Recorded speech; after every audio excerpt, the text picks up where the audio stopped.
এক নদী রক্ত পেরিয়ে। শহীদ জিয়া একটি নাম নয়, শহীদ জিয়া দুটি শব্দ নয়। শহীদ জিয়া একটি আদর্শ, শহীদ জিয়া একটি চেতনা, শহীদ জিয়া একটি প্রতীক, বাংলাদেশের স্বাধীনতার প্রতীক, বাংলাদেশের সার্বভৌমত্বের প্রতীক, বাংলাদেশী জাতীয়তাবাদের প্রতীক। অবিভক্ত পাকিস্তানে পশ্চিমাদের শোষণে তৎকালীন পূর্ব পাকিস্তানিরা যখন আর্থিক, সামাজিক, রাজনৈতিক ও সামরিকভাবে বিপর্যস্ত, তখন হাতে গোনা যে কজন কৃতি সন্তান দেশমাতৃকাকে তাদের কর্মগুণে গৌরবান্বিত করেছিলেন, তাদের মধ্যে জিয়াউর রহমান অন্যতম।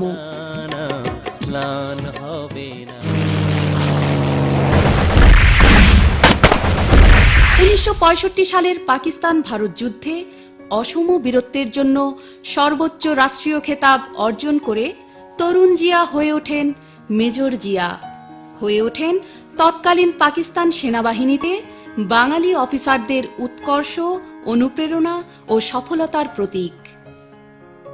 1971 সালের মার্চ, রক্তপিপাসু পাক হানাদার বাহিনী যখন নিরস্ত্র বাঙালির উপরে ঝাঁপিয়ে পড়ে, বাঙালি জাতি যখন বর্বরচিত ও নজিরবিহীন হামলা ও রাজনৈতিক দিক নির্দেশনার অভাবে কিংকর্তব্য বিমূঢ়, ঠিক তখন জাতির ত্রাতা হিসেবে আবির্ভাব ঘটে মেজর জিয়ার।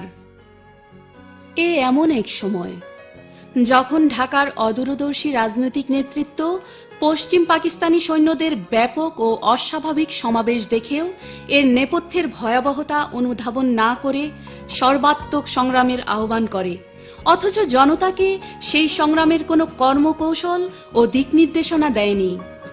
এ এমন এক সময় যখন দেশ জুড়ে মানুষ শোষণকারীদের পরাধীনতা থেকে মুক্তি চায়, স্বাধীনতা চায়, কিন্তু সেই স্বাধীনতার ডাক কেউ দেয়নি। রাজনৈতিক এ চরম সিদ্ধান্তহীনতা আর অদূরদর্শিতার সুযোগ নিয়ে ঘটে যায় 25শে মার্চের কালো এক ভয়াল হত্যাযজ্ঞ।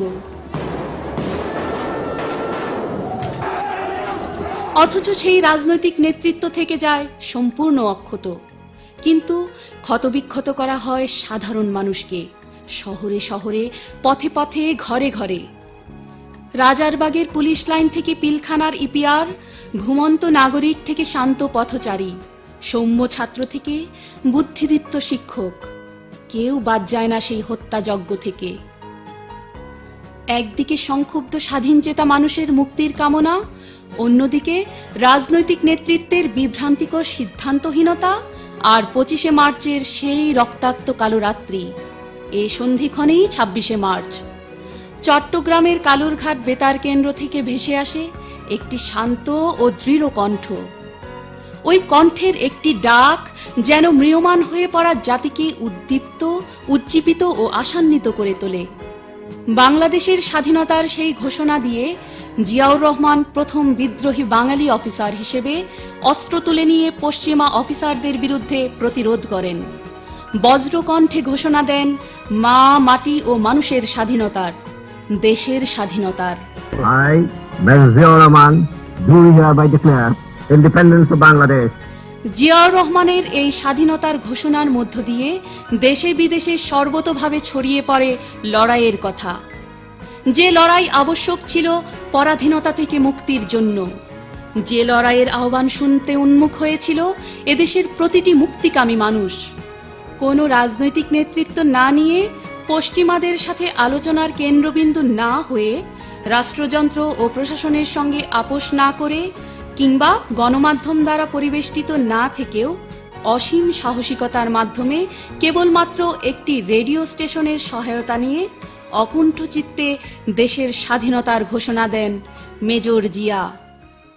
তার কোনো পদপদবি বা নেতাকর্মীর প্রয়োজন হয়নি। তার দফায় দফায় ইয়াহিয়া ভুট্টোদের সাথে আলোচনা পর্যালোচনায় বসতে হয়নি। মানুষের বিশ্বাস অর্জনের স্বার্থে উপর্যুপরি বক্তব্য দিতে হয়নি। মেজর জিয়ার সেই স্বাধীনতার ঘোষণা হতাশায় নিমজ্জিত জাতিকে দিক নির্দেশনা দেয়, দেখায় আশার আলো, সংগ্রাম ও স্বাধীনতার পথ দেখায়। তার উদ্দীপনায় দেশের আপামর কৃষক, শ্রমিক, ছাত্র, জনতা, পুলিশ, সেনা সদস্য কাঁধে কাঁধ মিলিয়ে যুদ্ধ শুরু করে। স্বাধীনতার সেই ঘোষণার ফলশ্রুতিতে চূড়ান্ত যে লড়াই শুরু হয়, তারই ধারাবাহিকতায় 1971 সালের 17 এপ্রিল বাংলাদেশের প্রথম অস্থায়ী সরকার গঠিত হয়। সরকার পরিচালনা কিংবা সমর প্রস্তুতির নামে অনেক শীর্ষস্থানীয় ব্যক্তি নিরাপত্তার খাতিরে ভারতে অবস্থান নিলেও জিয়াউর রহমান থেকে যান যুদ্ধের ময়দানে। And once I was told about it, and having known the earlier background that the Pakistanis were out to kill our people, the civilian population and the Bengali army personnel, we had no other way but to take up arms and fight our way out. তার নেতৃত্বে ও নামে তৈরি হয় বাংলাদেশ ফোর্সের প্রথম সনাতনী brigade, Z force, যা পরবর্তীতে পরিচিত হয়ে ওঠে সবচাইতে আগ্রাসী, চৌকস ও সফল ফোর্স হিসেবে। 30 লক্ষ শহীদের রক্তে রঞ্জিত যুদ্ধের রণক্ষেত্রে অভূতপূর্ব বীরত্ব প্রদর্শনের স্বীকৃতিস্বরূপ জিয়াউর রহমানকে স্বাধীন বাংলাদেশের জীবিত যোদ্ধাদের সর্বোচ্চ সম্মান বীরুত্তম উপাধিতে ভূষিত করা হয়। সময়ের প্রবাহে স্বাধীন বাংলাদেশে নিজ গুণে মেজর জিয়াউর রহমান হয়ে ওঠেন মেজর জেনারেল জিয়াউর রহমান।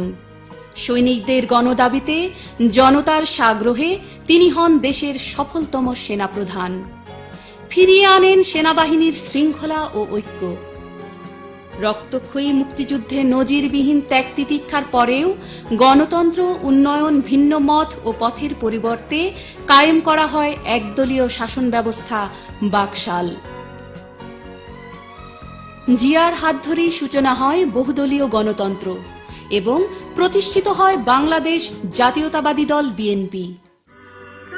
বাংলাদেশ আমার শেষ বাংলাদেশ, জীবন বাংলাদেশ আমার মরণ বাংলাদেশ। উন্নয়ন ও উৎপাদনের রাজনীতির ধারক ও বাহক এ দলের মাধ্যমে উন্মেষ ঘটে আধুনিক ও সমৃদ্ধ এক নতুন বাংলাদেশের।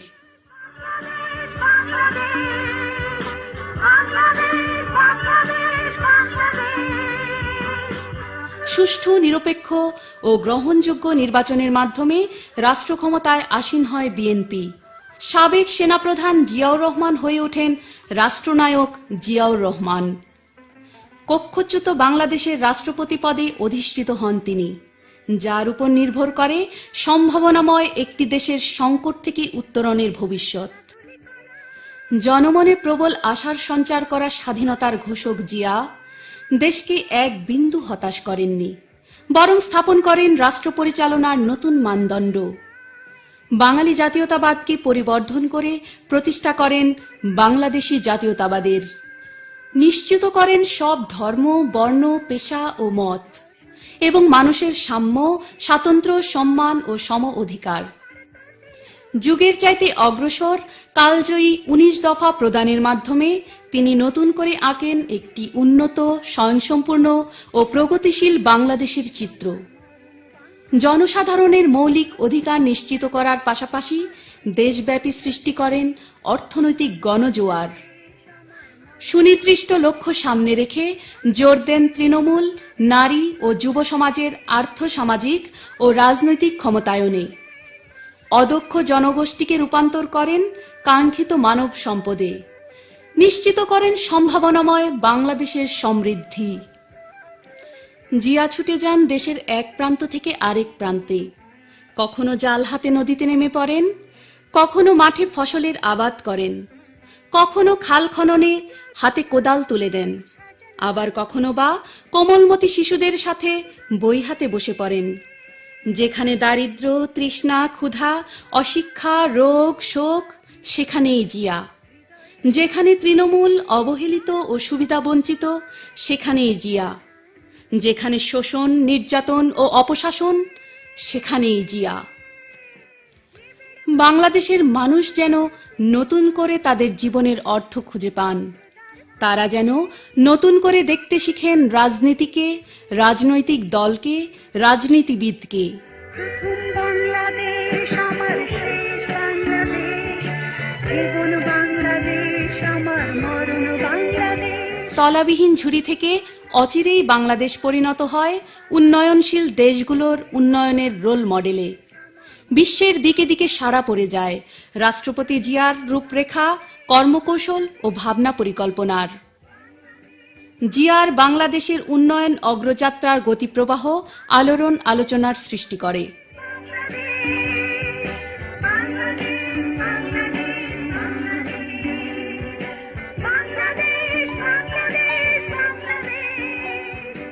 উন্নয়ন গণজোয়ারের তুঙ্গে থাকায় বাংলাদেশের স্বাধীনতা ও সার্বভৌমত্বের সাথে কোনো প্রকার আপোষ না করায় 1981 সালের মে বাংলাদেশ বিরোধী আভ্যন্তরীণ ও বাহ্যিক অপশক্তির যোগসাজশে গণমানুষের অবিসংবাদিত নেতা জিয়াউর রহমান শহীদ হন।